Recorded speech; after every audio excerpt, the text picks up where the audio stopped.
Bine ați venit, dragilor din Zodia Capricorn, oriunde v-ați afla în această lume mare.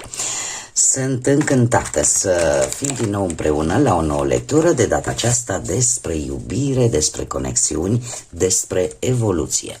Această lectură este pentru toți cei care aveți nu doar soarele, ci și luna, poate, sau Venus, sau poate chiar ascendentul în Zodia Capricorn. Desigur, nu uitați, este totuși o lectură general colectivă, așa că vă rog să luați decât ceea ce va rezona cu voi. De fapt, vor fi două lecturi, una pentru cei care se află într-o relație, iar cealaltă pentru cei care sunteți singuri. Voi alegeți lectura în care simțiți că vă regăsiți în acest moment. Iar, desigur, nu uitați, sunt lecturi generale atemporale, dar nu au o limită de timp, așa că mesajele pot deveni relevante acum sau mai târziu. Asta e în funcție de parcursul fiecăruia și de momentul în care voi veți urmări lectura.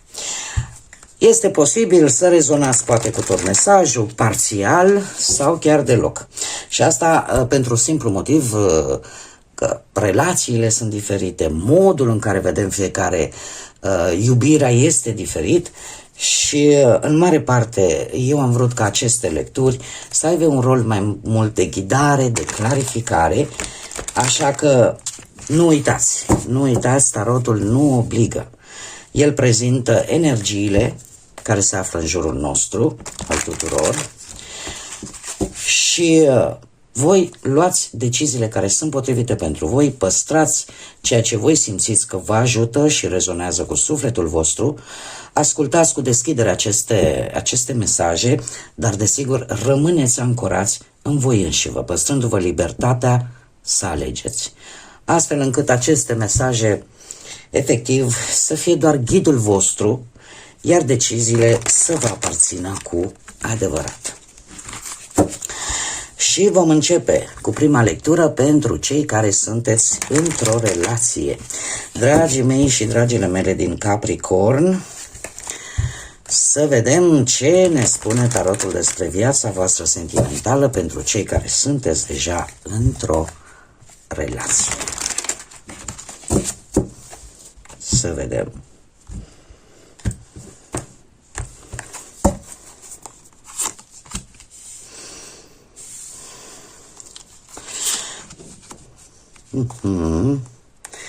Să știți că nu este chiar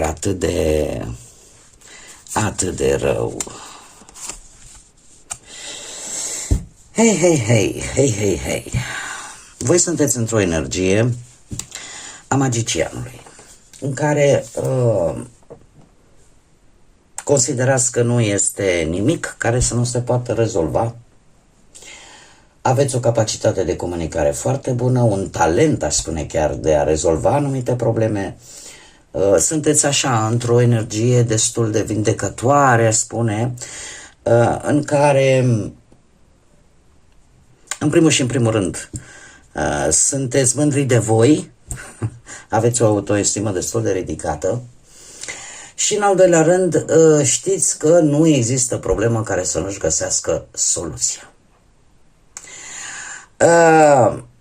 Perechea voastră sau persoana voastră de interes este sub energia unui as de bâte.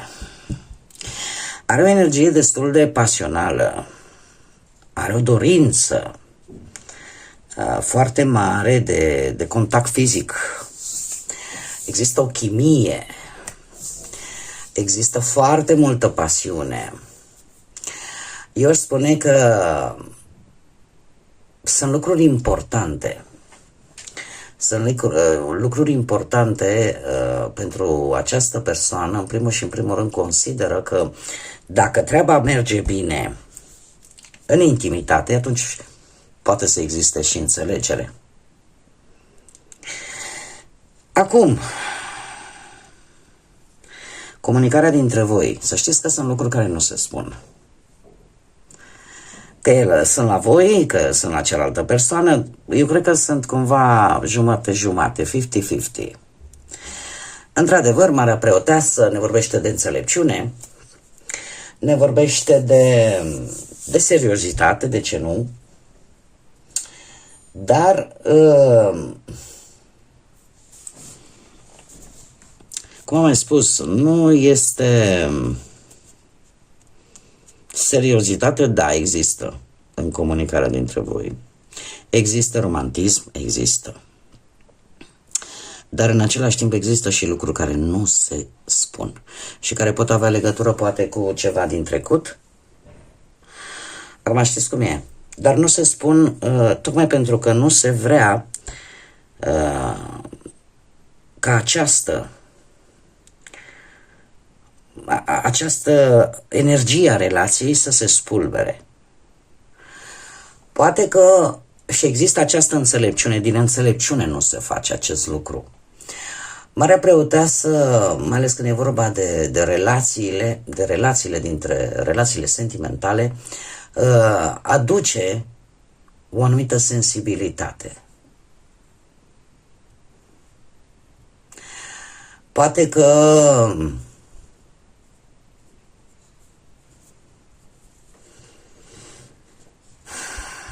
există tentația de a povesti, de a spune anumite lucruri, dar tocmai există și o înțelepciune care zice nu este momentul acum sau deja nu mai are sens pentru că e legat de trecut.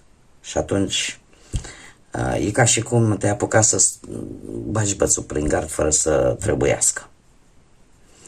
Nu pot să zic că ar fi ceva extraordinar, de grav, dar probabil că vorbim și de anumite nemulțumiri pe care e posibil să le fi avut de-a lungul timpului și pe care, chiar dacă ori pe voi, ori pe poate pentru amândoi v-a deranjat, totuși nu mai scormoniți în amintirile astea.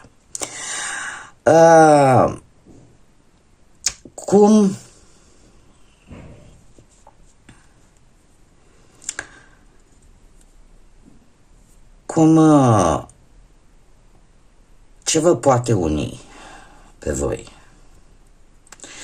Un 6 de bâte. Un 6 de bâte. Trebuie să vă spun că 6-le ăsta de bâte este o realizare în comun. O realizare în comun care efectiv vă unește și mai mult. Ceva vă iese. Și aș tinde să cred că e posibil să fie vorba de ceva legat profesional, în carieră, în ceva. Există aici un succes care nu va face altceva decât să aducă îmbunătățiri relației, să o facă să meargă într-o direcție bună. Iar asta vă va ajuta să treceți peste orice, peste absolut orice. Este o reușită aici. Mai mult la nivel profesional sau chiar material, dar care cumva încheagă și mai mult relația între voi. Ce mă intrigă foarte tare, sfatul. Sfatul vine cu un 3 de spade. Și aici cred că este vorba despre ceea ce nu se spune în comunicarea dintre voi. De aceste secrete, de aceste lucruri care nu se spun și care la un moment dat sapă în interiorul unuia dintre voi. Iar sfatul cărților spune în felul următor, cel puțin cu această carte. Acest 3 de spade se poate, cum să spun eu, se poate elimina sau cel puțin se poate diminua foarte mult energia 3-ului de spade care ne vorbește de o mică decepție, de ceva care vă necăjește, vă supără. Și asta se poate rezolva doar cu onestitate, cu adevăr. Pentru că dacă sunt sentimente reale, ele nu se vor stinge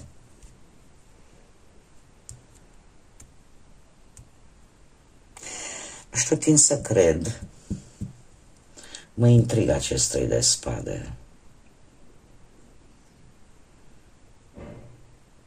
Am impresia că sunt anumite îndoieli pe care unul dintre voi sau ambii le aveți. Și aici putem vorbi de mai multe lucruri. Poate unii dintre voi puteți crede că celălalt poate vă urăște, nu știu, că ați renunțat la ceva. Ați renunțat voi la ceva, a stat în puterea voastră să o faceți, sau ați fost refuzat la ceva și asta vă doare. Adică nu e neapărat, nu vă gândiți neapărat că e vorba, domne, s-a dus cu altul sau cu alta, nu. Aici este vorba de ceva mental, ceva intern, care vă macină, dar pentru care se simte o anumită vină. Și o vină destul de profundă. Poate că poate s-a renunțat chiar și la un copil, poate s-a renunțat, cum am mai spus, poate la o idee, în diferite circunstanțe, și lucrul ăsta doare, încă doare. Și sfatul cărților este, într-un fel sau altul, trebuie lămurit, ca să nu mai apese atât de tare în mintea, în sufletul vostru. Haideți să vedem ce mesaj important am pentru voi, dragilor din Capricorn, cei care sunteți într-o relație. Ho, ho, ho. Să vedem. Am două mesaje. Deschide-te către iubire. Este ok să-ți lași inima să fie văzută. Nu trebuie să fii speriată sau temătoare. Și al doilea mesaj, o exagerare a gândurilor sau o gândire exagerată care tot dă târcoale mereu. A face scenarii negative în mintea ta nu va face altceva decât să creeze probleme unde nici măcar nu au fost. Și tind să cred că asta are foarte mare legătură cu acest 3 de spade.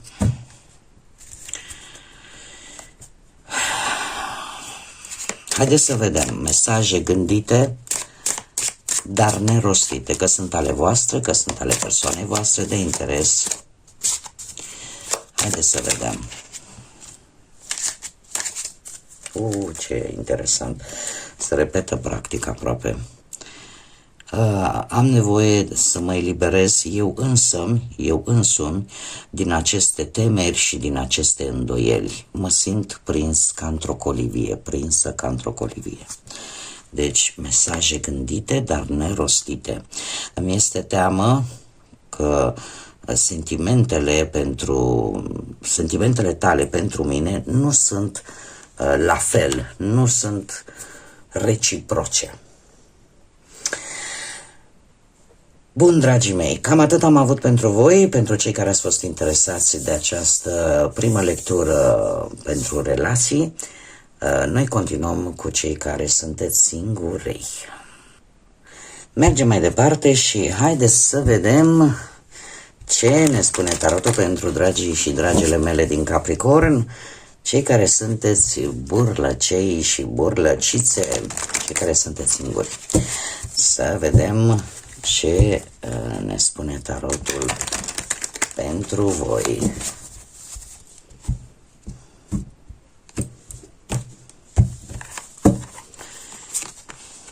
Nu cred, aceeași energie.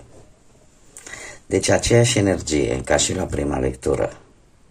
Dragilor, se pare că sunteți hotărâți, voi puteți cu toate.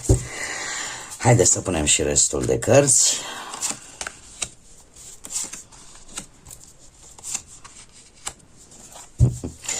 Deci, aceeași energie persistă pentru dragii și dragile mele din Capricorn. Și atunci vorbim, desigur, despre ideea asta de a folosi logica, de a folosi abilitățile, de a fi mult mai energici, cu mult mai mare voință, cu o cunoaștere, cu o înțelepciune și în așa fel încât, cum să spun eu, să soluționați. Voi vă simțiți în acea energie de a soluționa orice poate să vină în viața voastră, cu predilecție mai ales în viața sentimentală. Ce planuri aveți? Ce gânduri aveți? Ei, dragilor, avem un 5 de monede și trebuie să vă spun că de moment mie mi-apar destul de multe monede și chiar și o carte de bâte, dar avem doar arcane majore. Acest 5 de monede îmi vorbește nu neapărat de bani, cât îmi vorbește de teama de singurătate. Teama în care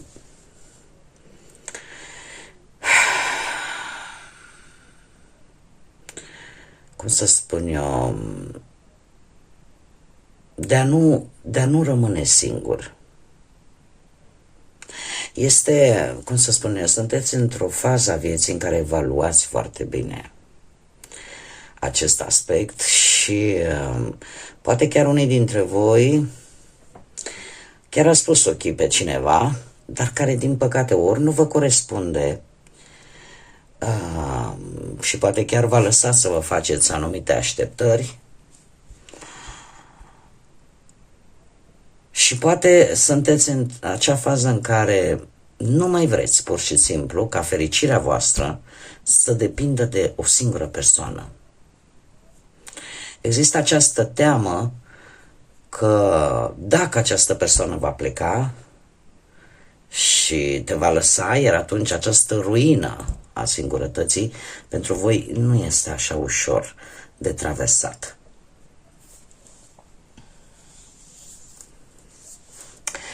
Este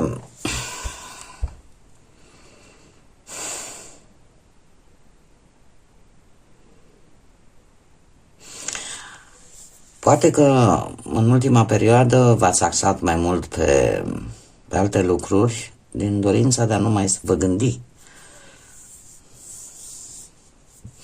Dar este într-adevăr în căpușorul vostru acolo, gândiți acest lucru și în același timp eu cred că acționați un pic strategic pentru că nu mai vreți să se întâmple sau să vă încerce această frică de a rămâne singuri, de a fi părăsiți. Cum vedeți voi lucrurile? Deocamdată acest 3 de monede îmi arată că lucrurile se văd mult prin prisma prietenilor, amicilor, cunoscuților și a faptului că sunt șanse mari ca poate viitoarea iubire, viitoarea relație sau oportunitatea găsirii iubirii să apară în ambitul ăsta profesional, pe la locul de muncă sau prin intermediul prietenilor. Eu am mai spus, este de fapt și un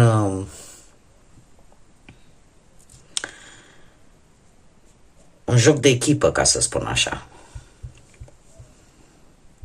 Un joc de echipă. Lucrurile sunt în felul următor. Orică există o colaborare cu cineva, o înțelegere, ori voi sunteți foarte încrezători și lucrul ăsta se vede prin magicianul, în abilitățile voastre de, cum să spun eu, de a trece pe rând de la prietenie, da, la iubire, la fidelitate, adică de a lua lucrurile pe rând.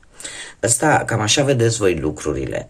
Adică nu o să vă mai grăbiți, veți trece efectiv, mai întâi ne cunoaștem tare bine, tocmai pentru a nu mai trece prin această teamă de a fi părăsiți, de a fi lăsați singuri. Și atunci planul de bătaie este ori acționăm prin persoane care cunosc pe celălalt, ca să aflu și eu cât mai multe despre această persoană și o iei pas cu pas, nu mai sări, nu mai sări peste anumite, nu mai sări peste anumite etape atunci când cunoști pe cineva. Vei ține cont de ele. Adică nu te mai arunci cu ochii înainte așa, fără să respecti niște reguli nescrise, tocmai pentru a căpăta această siguranță. Cu ce experiență vii din trecut? Experiențele tale din trecut se leagă foarte mult de familia celuilalt. Acest doi de bâte îmi vorbește de perioade destul de, nu aș spune chiar foarte lungi, dar ele pot să fie lungi, dar au fost perioade în viața voastră în care ceva legat de familie, că era voastră, că era al celuilalt, v-a pus într-o dilemă și relația cumva nu a fost tocmai ce ar fi trebuit să fie, tocmai din cauza altor persoane involucrate. A fost destul de greu. De ce spun și de ce mă gândesc că ar putea fi o perioadă lungă de timp? Pentru că doiul de bâtă de fapt îmi vorbește de zonă de confort. Iar zona de confort se câștigă după ceva timp. Un timp de obișnuință, un timp în care consider așa trebuie să fie lucrurile. Așa trebuie să funcționeze. Doar că aici și-au cam băgat nasul și alte energii. Și alte energii și în același timp ceva te-a făcut să ieși din zona asta de confort și să găsești soluții. Dar a fost implicarea, cum să spun eu, unor alte energii. Și aș mai spune că e posibil chiar tu să fii crezut că este ceea ce tu cauți și ai dat o șansă. Ce aduce viitorul apropiat pentru voi, dragilor? Aduce judecata. Aduce lucruri, să zic, destul de neașteptate. E posibil să vă caute foste din trecut cu care ați mai avut relații într-o încercare de, cum să spun, de reîmpăcare. Posibil de asemenea, nu știu, dacă nu vorbim de o reconciliere, putem vorbi de o încercare, cel puțin, de a o lua din nou de la capăt.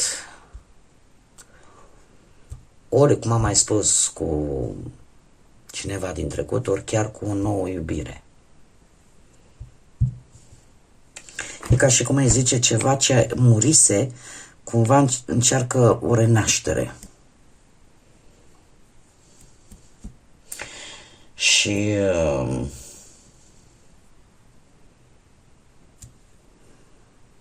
poate că unii dintre voi, ori persoana respectivă, ori voi, vă dați seama că cumva lucrurile nu s-au judecat așa cum erau. Au fost niște prejudecăți greșite. Posibil și asta. Iar această propunere, să zicem așa, poate veni chiar în urma unui mesaj, în urma unui telefon, pe vreo rețea de socializare, posibil. Haideți să vedem ce mesaj am important pentru voi. O evoluție naturală. Și ne spune așa: lasă situația să meargă natural, să se dezvolte firesc, să nu o grăbești. Deși dacă vei avea parte de această reconciliere, de această propunere, lasă-o să nu o grăbiți, să se dezvolte de la sine. Haideți să vedem acum mesaje gândite, dar nerostite, poate ale voastre, poate ale alte persoane. Și spune așa: știam că am să te pierd, dar nu am făcut nimic să lupt pentru tine. Un mesaj gândit, dar nerostit. Bun, dragii mei, Cam atât am avut pentru voi, acestea au fost mesajele pentru voi. Eu sper că aceste lecturi v-au ajutat, v-au adus poate ghidare, v-au adus poate claritate, v-au adus poate o nouă viziune asupra vieții sentimentale. Eu, ca de fiecare dată, vă mulțumesc că ați fost alături de mine, iar până ne revedem la o nouă lectură, nu uitați, zburați înalt, suflete frumoase și lăsați iubirea să vă însoțească cu fiecare pas din viața voastră.